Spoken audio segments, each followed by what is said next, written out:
ಲೋಕವನ್ನು ಜಯಿಸಿದವರು ನಮ್ಮ ಜೊತೆಯಲ್ಲಿದ್ದಾರೆ. ಹಲ್ಲೆಲೂಯಾ. ಅವರು ಸಾಧಾರಣವಾದಂಥ ದೇವರಲ್ಲ. ಇನ್ನೊಂದು ವಾಕ್ಯವನ್ನು ನಾವು ಓದೋಣ. 2 ಪೇತ್ರನ ಪತ್ರಿಕೆ 2ನೇ ಅಧ್ಯಾಯ 9ನೇ ವಾಕ್ಯ.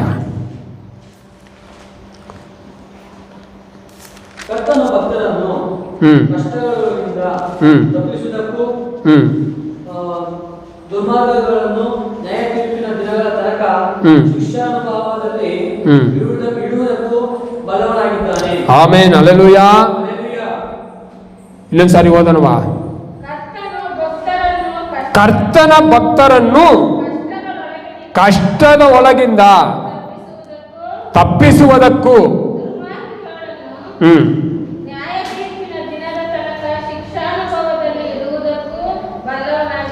ಆಮೆನ್. ಹಲ್ಲೆಲೂಯಾ. ಯಾರೆಲ್ಲ ಕ್ರಿಸ್ತನಿಗಾಗಿ ಶೋಧನೆಗಳನ್ನು ಅನುಭವಿಸ್ತಿರೋ, ಕ್ರಿಸ್ತನಿಗಾಗಿ ವೇದನೆಗಳನ್ನು ಅನುಭವಿಸ್ತಿರೋ, ಅವ್ರನ್ನೆಲ್ಲ ತಪ್ಪಿಸುವುದಕ್ಕಾಗಿ ನಮ್ಮ ದೇವರು, ಬಲವಾದಂತ ದೇವರು ನಮ್ಮ ಜೊತೆಯಲ್ಲಿದ್ದಾರೆ. ಹಲ್ಲೆಲೂಯಾ. ಅವ್ರು ನಮ್ಮ ಜೊತೆಯಲ್ಲಿ ಇರುವಾಗ ನಾವು ಎದುರ್ಕೋಬೇಕಾಗಿರುವಂಥದ್ದಿಲ್ಲ. ಹಲ್ಲೆಲೂಯಾ. ನಾವು ಎದುರ್ಕೊಂಡ್ಬಿಟ್ರೆ ಸೈತಾನನಿಗೆ ಖುಷಿ. ಯಾಕೆಂದ್ರೆ ನಾವು ಯಾವಾಗ ಎದುರ್ಕೊಳ್ತೀವೋ, ಯಾವಾಗ ನಾವು ಬಂದು ಈ ಶೋಧನೆಗಳನ್ನ ನೋಡಿ ನಾವು ಎದುರ್ಕೊಂಡ್ಬಿಟ್ಟು ಇನ್ನೂ ನಾವು ಬಾಳೋದು ಬೇಕಾಗಿಲ್ಲ, ನಾವು ಜೀವಿಸೋದು ಬೇಕಾಗಿಲ್ಲ, ನಾವು ಆ ರೀತಿ ಒಂದು ಚಿಂತೆ ಮಾಡ್ತೀವೋ, ಭಯ ಪಡ್ತೀವೋ, ಅವ ಸೈತಾನನಿಗೆ ಏನು ಅನ್ಸುತ್ತೆ ಗೊತ್ತಾ? ಓ, ನಾವು ಜಯಿಸ್ಬಿಟ್ವಿ, ನಾನು ಜಯಿಸ್ಬಿಟ್ಟೆ ಅಂತ ಅವನು ಅನ್ಕೊಳ್ತಾನೆ. ಹಲ್ಲೆಲೂಯಾ. ಆದರೆ ನಾವು ಯಾವಾಗ ದೃಢವಾಗಿ ನಿಲ್ತೀವೋ ಅವನಿಗೆ ಇನ್ನೂ ಸ್ವಲ್ಪ ಸಂದೇಹ ಬರುತ್ತೆ. ಏನಪ್ಪ, ನಾವು ಎಷ್ಟು ಶೋಧನೆ ನಾವು ತಂದಾಕಿದ್ರು ಕೂಡ, ಎಷ್ಟು ಇವ್ರು ನಾವು ಹಿಂಸೆ ಪಡಿಸಿದ್ರು ಕೂಡ ಇವ್ರು ಸ್ವಲ್ಪ ಕೂಡ ಕದಲಲ್ಲ ಅಂತಾರಲ್ಲಪ್ಪ, ಇವ್ರು ಸ್ವಲ್ಪ ಕೂಡ ಶೇಕ್ ಆಗ್ತಾ ಇಲ್ವಲ್ಲ ಇವರು. ಅವನು ಸ್ವಲ್ಪ ಕನ್ಫ್ಯೂಸ್ ಆಗ್ತಾನೆ, ಅವನು ಸ್ವಲ್ಪ ನಿದ್ದೆ ಕೆಡುತ್ತೆ. ಇವನು ಹೇಗಪ್ಪ ನಾನು ಬೀಳಿಸೋದು? ಆದರೆ ನಾವು ಎದುರ್ಕೊಂಡ್ಬಿಟ್ರೆ, ನಾವು ಭಯ ಪಡುವುದಾದರೆ, ನಮಗೆ ನಾವೇ ಒಂದು ತೀರ್ಮಾನ ಮಾಡ್ಕೊಂಡ್ಬಿಟ್ರೆ ಇನ್ನು ನನ್ನ ಕತೆ ಮುಗೀತು ಅಂತ, ಅವಾಗ ಅವನಿಗೇನು, ಓ ನಾನು ಜಯಿಸ್ಬಿಟ್ಟೆ, ಅಲ್ಲೂ ಅವನು ಖುಷಿ ಪಡ್ತಾನೆ. ನಾವು ಅದಕ್ಕೆ ಅವಕಾಶ ಕೊಡಬಾರ್ದು. ದೇವರು ನನಗೆ ಈ ಒಂದು 2 ವಾರಗಳಿಂದ ದೇವರು ಅದನ್ನೇ ನನಗೆ ಕಳಿಸಿದ್ರು. ನೀನು ಸೈತಾನನಿಗೆ ನೀನು ಸ್ಥಳ ಕೊಡಬೇಡ, ನಾನು ನೀನು ಈ ಲೋಕವನ್ನು ಜಯಿಸಿದ್ದೀನಿ, ಈ ಲೋಕದಲ್ಲಿ ಇರುವವನಿಗಿಂತ ನಿನ್ನಲ್ಲಿ ಇರುವಂಥ ನಾನು ದೊಡ್ಡವನು. ಹಲ್ಲೆಲೂಯಾ. ಆವಾಗ ನಾನು ಏನು ಮಾಡಿದೆ ಗೊತ್ತಾ? ನಾನು ದೇವರ ವಾಕ್ಯಗಳನ್ನು ನಾನು ಅರಿಕೆ ಮಾಡುವುದಕ್ಕೆ ನಾನು ಶುರು ಮಾಡಿದೆ. ದೇವರ ವಾಕ್ಯವನ್ನು ನಾನು ಪುನಃ ನಾನು ಅರಿಕೆ ಮಾಡಿ ನಾನು ದೇವರನ್ನ ಸ್ತುತಿಸುವುದಕ್ಕೆ ನಾನು ಪ್ರಾರಂಭ ಮಾಡಿದೆ. ಹಲ್ಲೆಲೂಯಾ. ದೊಡ್ಡ ಬೆಟ್ಟದ ಹಾಗೆ ಒಂದು ಬಂದಂಥ ಶೋಧನೆ ಹಂಗೆ ತಣ್ಣಗಾಯಿತು. ಹಲ್ಲೆಲೂಯಾ. ಹಲ್ಲೆಲೂಯಾ. ಯಾಕೆಂದರೆ ಈ ಲೋಕವನ್ನು ಜಯಿಸಿದವರು ನಮ್ಮ ಜೊತೆಯಲ್ಲಿದ್ದಾರೆ. ಹಲ್ಲೆಲೂಯಾ. ಅವರ ವಾಕ್ಯ ಏನು ಹೇಳುತ್ತೆ? ಯಾರೆಲ್ಲ ಹಿಂಸೆಯಲ್ಲಿ ಹಾದು ಹೋಗ್ತಾರೋ, ಉಪದ್ರವದಲ್ಲಿ ಹಾದು ಹೋಗ್ತಾರೋ ಅವ್ರನ್ನೆಲ್ಲ ಬಿಡಿಸುವುದಕ್ಕೆ ಆತನು ಶಕ್ತನಾಗಿದ್ದಾನೆ. ಹಲ್ಲೆಲೂಯಾ. ಪೇತ್ರನು ಸಮುದ್ರದ ಮೇಲೆ ನಡಿಬೇಕು ಅಂತ ನೋಡ್ದ.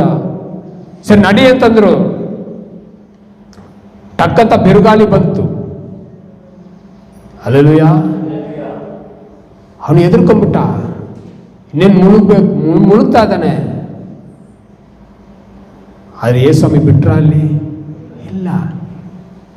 ಅವನು ಕೂಗಾಡ್ತಾ ಇದ್ದಾನೆ, ಯೇಸುವೇ ನನ್ನನ್ನು ರಕ್ಷಿಸು. ಟಕ್ಕಂತ ದೇವ್ರ ಕೈ ಚಚ್ಚಿ ಮೇಲೆ ತೆಗೆದ್ರು. ಹಲ್ಲೆಲೂಯಾ. ಯಾಕೆಂದ್ರೆ ದೇವರು ಯಾರನ್ನ ಆರಿಸಿಕೊಳ್ತಾರೋ, ಯಾರನ್ನ ತನ್ನಗಾಗಿ ಕರೀತಾರೋ ಅವ್ರನ್ನ ಅಷ್ಟು ಈಸಿಯಾಗಿ ದೇವರು ಬಿಟ್ಕೊಡೋದಿಲ್ಲ, ಅಷ್ಟು ಈಸಿಯಾಗಿ ಸೈತಾನನ ಕೈಯಲ್ಲಿ ಬಿಡೋದಿಲ್ಲ. ಅದು ಎಂಥ ಶೋಧನೆನಾದರೂ ಬರಲಿ, ಎಂಥ ಉಪದ್ರವನಾದರೂ ಬರಲಿ, ದೇವರು ನಮ್ಮನ್ನು ಅದರಿಂದ ತಪ್ಪಿಸುವುದಕ್ಕೆ ಆತನು ಶಕ್ತನು. ಹಲ್ಲೆಲೂಯಾ. ನಮ್ಮನ್ನು ಅಷ್ಟು ಈಸಿಯಾಗಿ, ಯಾಕಂದರೆ ಅವ್ರಿಗೆ ಗೊತ್ತು ನಾವು ಅವ್ರಿಗಾಗಿ ಎಷ್ಟೆಲ್ಲ ಕಷ್ಟಪಟ್ಟಿದ್ದೀವಿ. ನಾವು ಆತನ ಸ್ವೀಕರಿಸಿಕೊಂಡಾಗ ನಮಗೆ ಎಷ್ಟು ಜನ ನಮಗೆ ವಿರೋಧವಾಗಿ ಮಾತನಾಡಿರ್ತಾರೆ, ಎಷ್ಟು ಜನ ನಮ್ಮನ್ನು ಅವಮಾನ ಮಾಡಿರ್ತಾರೆ. ನಾನೆಲ್ಲ ಯೇಸುಸ್ವಾಮಿನ ಸ್ವೀಕರಿಸಿಕೊಂಡಾಗ ನಮ್ಮ ಕುಟುಂಬನ ನೋಡಿ ಕೆಲವರೆಲ್ಲ ಹೇಳಿದ್ರು, ನೀವು ಉಜಾಲಗೆ ಸೇರಿಬಿಟ್ರಿ. ಆವಾಗ ಬಂದು ಉಜಾಲ ನೀಲಿ ಬರುತ್ತೆ, ನೀಲಿ ಬಟ್ಟೆಗೆ ಹಾಕ್ತೀವಲ್ಲ ಅದು. ಆವಾಗ ಟೈಮಲ್ಲಿ ಉಜಾಲ ಕಂಪನಿ ತುಂಬ ಫೇಮಸ್. ಯಾವ ಟಿ ವಿಯಲ್ಲಿ ಯಾವ ಇದರಲ್ಲಿ ನೋಡಿದ್ರು ಉಜ್ಜಾಲ ಉಜ್ಜಾಲ ಉಜ್ಜಾಲ ಅಡ್ವರ್ಟೈಸ್ಮೆಂಟ್.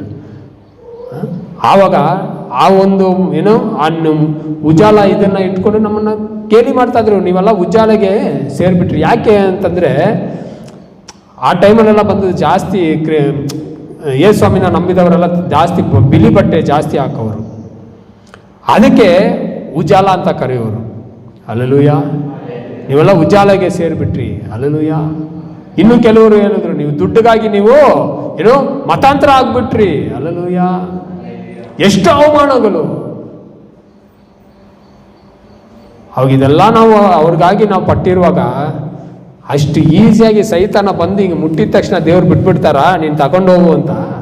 ಹಲ್ಲೆಲೂಯಾ. ಬಿಡೋದಿಲ್ಲ. ನೀನು ತಗೊಂಡೋಗ, ಸರಿ ಬಂದು ನೀನು ಕೈ ಹಾಕ್ಬಿಟ್ಟೆ, ತಗೊಂಡು ಹೋಗ್ಬಿಡು. ನೀನು ಕೈ ಹಾಕಿದ್ರು ಕೂಡ ನಿನ್ನ ಕೈನ ಕತ್ತರಿಸ್ಬಿಟ್ಟು, ಹಲ್ಲೆಲೂಯಾ, ಸೈತಾನ ನಮ್ಮ ಮೇಲೆ ಕೈ ಹಾಕಿದ್ರು ಕೂಡ ಅವನ ಕೈಯನ್ನು ಕತ್ತರಿಸ್ಬಿಟ್ಟು ನಮಗೆ ಬಿಡುಗಡೆ ಕೊಡೋದಕ್ಕೆ ಆತನ ಶಕ್ತನು. ಹಲ್ಲೆಲೂಯಾ. ಚಪ್ಪಾಳೆ ತಟ್ಟಿ ದೇವರಿಗೆ ಸ್ತೋತ್ರ ಮಾಡೋಣ. ಅಂತ ಒಂದು ಒಳ್ಳೆ ದೇವರು ನಮಗಿದ್ದಾರೆ. ಹಲ್ಲೆಲೂಯಾ. ಆತನ ಯುದ್ಧ ವೀರನು. ನಿಮ್ಮನ್ನು ನಮ್ಮನ್ನು ಕರೆದಾತನ ಆತನು ಸಾಮಾನ್ಯವಾದಂಥ ದೇವರಲ್ಲ, ಆತನು ಸರ್ವಶಕ್ತನಾದ ದೇವರು. ಹಲ್ಲೆಲೂಯಾ. ಅದಕ್ಕೆ ಅಂಥ ದೇವರನ್ನ ನಾವು ಆರಾಧಿಸುವಾಗ, ಅಂಥ ದೇವರಿಂದ ನಾವು ಒಂದು ಆಶೀರ್ವಾದವನ್ನು ಪಡ್ಕೋಬೇಕಾದ್ರೆ ನಮಗೆ ಶೋಧನೆಗಳು ಬರುತ್ತೆ, ಉಪದ್ರವವನ್ನು ನಾವು ದಾಟಿ ಹೋಗಬೇಕು. ಇನ್ನೊಂದು ವಾಕ್ಯವನ್ನು ನಾವು ಓದೋಣ. ರೋಮದವರಿಗೆ ಬರೆದ ಪತ್ರಿಕೆ, ರೋಮಪುರದವರಿಗೆ ಬರೆದ ಪತ್ರಿಕೆ 8ನೇ ಅಧ್ಯಾಯ 28ನೇ ವಾಕ್ಯ.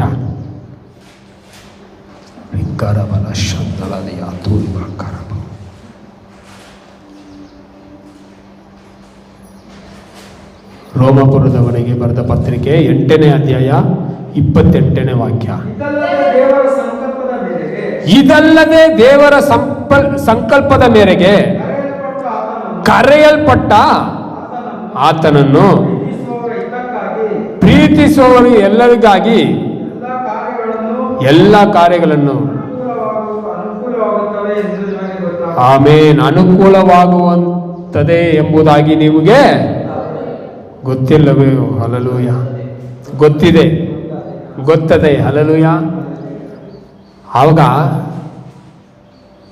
ಯಾರೆಲ್ಲ ಕರೆಯಲ್ಪಟ್ಟಿದ್ದಾರೋ, ಕ್ರಿಸ್ತನಿಗಾಗಿ ಯಾರೆಲ್ಲ ಆರಿಸಲ್ಪಟ್ಟಿದ್ದಾರೋ, ಅವರ ಜೀವಿತಗಳಲ್ಲಿ ನಡೆಯುವಂಥ ಪ್ರತಿಯೊಂದು ಕಾರ್ಯಗಳು ಅವರಿಗೆ ಅನುಕೂಲವಾದದೆ. ಹಲ್ಲೆಲೂಯಾ.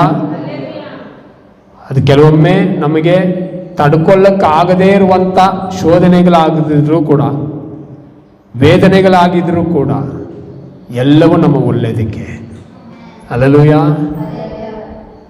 ಯೇಸು ಸ್ವಾಮಿನ ಶಿಲುಬೆಯಲ್ಲಿ ಹಾಕಿದ್ದು ಸೈತಾನಿಗೆ ಬಂದು ಸ್ವಲ್ಪ ಖುಷಿಯಾಗಿತ್ತು. ಏನು, ಇನ್ನು ಯೇಸು ಸ್ವಾಮಿ ಕತೆ ಮುಗೀತು, ಈ ಲೋಕಕ್ಕೆ ಇನ್ನು ಮೇಲೆ ನಾನೇ ರಾಜ. ಯೇಸು ಸ್ವಾಮಿ ಕಥೆಯನ್ನು ಶಿಲುಬೆಯಲ್ಲಿ ಮುಗಿಸ್ಬಿಟ್ರೆ ಇನ್ನು ಈ ಲೋಕಕ್ಕೆ ನಾನೇ ರಾಜ. ಯಾಕಂದರೆ ಯೇಸು ಸ್ವಾಮಿನ ಇವತ್ತು ತುಂಬ ಜನರು ಏನು ಮಾಡ್ತಾ ಇದ್ದಾರೆ ಅಂದರೆ, ಆವಾಗಿನ ಟೈಮಲ್ಲಿ ಯೇಸು ಸ್ವಾಮಿ ಈ ಲೋಕದಲ್ಲಿ ಇದ್ದಾಗ, ಅವರು ಸೇವೆ ಮಾಡ್ತಿದ್ದಾಗ ತುಂಬ ಜನ ಅವ್ರನ್ನ ಹಿಂಬಾಲಿಸ್ತಾ ಇದ್ರು, ಅವ್ರನ್ನ ನಂಬಿದ್ರು. ಅವ್ರ ಮೂಲಕ ತುಂಬ ಬಲವಾದಂಥ ಅದ್ಭುತಗಳು ನಡೀತಾ ಇತ್ತು. ಅದರಿಂದ ಎಲ್ಲರೂ ಯೇಸು ಸ್ವಾಮಿ ಹಿಂದೆ ಹೋಗಕ್ಕೆ ಶುರು ಮಾಡಿದ್ರು. ಎಲ್ಲರೂ ಯೇಸು ಸ್ವಾಮಿಯನ್ನ ಏನು ಮಾಡಿದ್ರು? ಮೇಲಕ್ಕೆ ತೆಗೆದ್ರು, ಮೇಲಕ್ಕೆ ಎತ್ತಿದ್ರು, ಯೇಸು ಸ್ವಾಮಿನ ಹೊಗಳಿದ್ರು. ಇದು ಸೈತಾನನಿಗೆ ಏನಾಯ್ತು, ಸ್ವಲ್ಪ ಅವನಿಗೆ ಇದಾಯ್ತು, ಏನು ಸಿಟ್ಟು.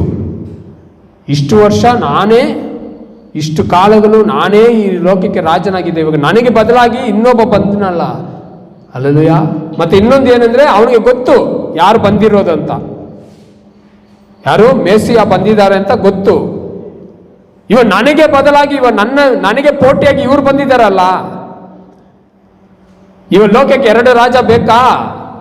ಇವ್ರ ಕಥೆನ ಮುಗಿಸ್ಬಿಟ್ರೆ ಇನ್ನು ನನ್ನನ್ನು ಜಯಿಸೋದಕ್ಕೆ ಯಾರು ಇಲ್ಲ. ಅವನು ಅನ್ಕೊಂಡ ಶಿಲುಬೆಯಲ್ಲಿ ಅವ್ರನ್ನ ಒಡೆದು ಸಾಯಿಸಿದ್ರೆ ಅವ್ರ ಚಾಪ್ಟರ್ ಅಲ್ಲಿಗೆ ಕ್ಲೋಸ್ ಅಂತ. ಆದರೆ ಅವನಿಗೆ ಗೊತ್ತಿಲ್ಲ ಅಲ್ಲಿಂದನೇ ಪ್ರಾರಂಭ ಆಗುತ್ತೆ ಅಂತ. ಹಲ್ಲೆಲೂಯಾ. ಅದಕ್ಕೆ ಅವನು ಏನು ಮಾಡ್ದ? ಶಿಲುಬೆಯಲ್ಲಿ ಹಾಕು, ಶಿಲುಬೆಯಲ್ಲಿ ಹಾಕು, ಶಿಲುಬೆಯಲ್ಲಿ ಹಾಕು. ಯಹೂದ್ಯರೆಲ್ಲರೂ ಶಿಲುಬೆಯಲ್ಲಿ ಹಾಕು, ಶಿಲುಬೆಯಲ್ಲಿ ಹಾಕು, ಶಿಲುಬೆಯಲ್ಲಿ ಹಾಕು. ಜನರನ್ನೆಲ್ಲ ಅವನು ಎಬ್ಬಿಸ್ಬಿಟ್ಟ. ಏನು ನಮಗಾಗಿ ಒಂದು ಏನೋ ಕಲ್ಲನ್ನ ಬೇಕಾದ್ರೆ ಬಿಡಿಸ್ಕೊಳ್ರಿ, ಏನೋ ಬಿಡಿಸ್ಬಿಡ್ರಿ, ಪರವಾಗಿಲ್ಲ. ಆದ್ರೆ ಯೇಸುವನ್ನ ಏನ್ ಮಾಡ್ರಿ, ಶಿಲುಬೆಯಲ್ಲಿ ಹಾಕಿರಿ. ಅವನ ಉದ್ದೇಶ ಏನು, ಯೇಸುವನ್ನ ಶಿಲುಬೆಯಲ್ಲಿ ಹಾಕ್ಬೇಕು. ಪಿಲಾತನು ಬಂದು ಹೇಳ್ತಾನೆ, ಇವನಲ್ಲಿ ಏನು ತಪ್ಪೇ ಇಲ್ವಲ್ಲಪ್ಪ, ಏನು ದೋಷನೇ ಇಲ್ವಲ್ಲಪ್ಪ, ಯಾವ ಲೋಪನೂ ಇಲ್ಲ, ಇವನು ಹೇಗೆ ನಾನು ಶಿಕ್ಷಿಸೋದು? ಏನಾದ್ರೂ ಅಪರಾಧ ಇದ್ರೆ ತಾನೆ ನಾನು ಶಿಕ್ಷಿಸೋದಕ್ಕೆ ಸಾಧ್ಯ. ಆದರೆ ಇವರಲ್ಲಿ ಯಾವ ಅಪರಾಧನೂ ಇಲ್ಲ, ನಾನು ಕಂಡಿಲ್ಲ, ಹೇಗೆ ಶಿಕ್ಷಿಸೋದು? ಆದ್ರೂ ಕೂಡ ಯೋಧರು ಬಿಟ್ಟಿಲ್ಲ. ನೀನು ಇವಾಗ ಶಿಲುಬೆಯಲ್ಲಿ ಆಗ್ತೀಯಾ ಇಲ್ವಾ? ಇಲ್ಲಾಂದ್ರೆ ನಿನ್ನನ್ನು ನಾವು ಯಾರು ಸ್ವೀಕರಿಸ್ಕೊಳ್ಳೋದಿಲ್ಲ, ನಿಮ್ಮನ್ನು ಯಾರು ನಮಗೆ ಅಧಿಪತಿ ಅಂತ ನಾವು ಯಾರು ನಿಮ್ಮನ್ನು ಬಂದು ಹಿಂಬಾಲಿಸೋದಿಲ್ಲ, ನಿಮ್ಮ ಮಾತುಗಳನ್ನ ಯಾರು ಕೇಳೋದಕ್ಕೆ ರೆಡಿ ಇಲ್ಲ. ಅದರಿಂದ ನಿಮ್ಮ ಮಾತನ್ನು ನಾವು ಕೇಳಬೇಕಾದ್ರೆ, ನಿಮ್ಮನ್ನು ನಾವು ಗೌರವಿಸಬೇಕಾದ್ರೆ ಇವನ್ನ ಶಿಲುಬೆಯಲ್ಲಿ ಹಾಕು. ಹಲ್ಲೆಲೂಯಾ. ಪಟ್ಟಿ ಹಿಡಿದ್ರು, ಶಿಲುಬೆಯಲ್ಲಿ ಹಾಕು. ಸೈತಾನಿಗೇನು, ಫಸ್ಟ್ ಶಿಲುಬೆಯಲ್ಲಿ ಹಾಕಿ ಕೊಂದು ಬಿಡಬೇಕು.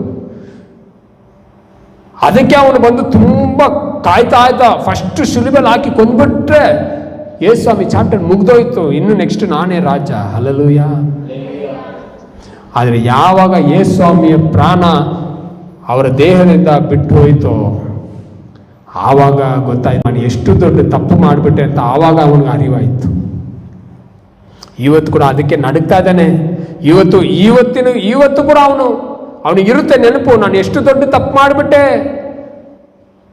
ಇವನ್ನ ಶಿಲುಬೆಯಲ್ಲಿ ಹಾಕಿ ಕೊಂದ್ರೆ ಇವರ ಚಾಪ್ಟರ್ ಮುಗ್ದೋಯ್ತು, ಇವರ ಅಧ್ಯಾಯ ಮುಗ್ದೋಯ್ತು ಅಂತ ತಿಳ್ಕೊಂಡಿದ್ದೆ. ಆದರೆ ಇವರ ಮರಣದ ಮುಖಾಂತರವಾಗಿ ಈ ಲೋಕಕ್ಕೆ ವಿಮೋಚನೆ ಉಂಟಾಯ್ತಲ್ಲ. ನಾನು ಮಾಡಿದಂಥ ದೊಡ್ಡ ತಪ್ಪು ಅವ್ರನ್ನ ಶಿಲುಬೆಯಲ್ಲಿ ಹಾಕಿದ್ದು. ಹಲ್ಲೆಲೂಯಾ.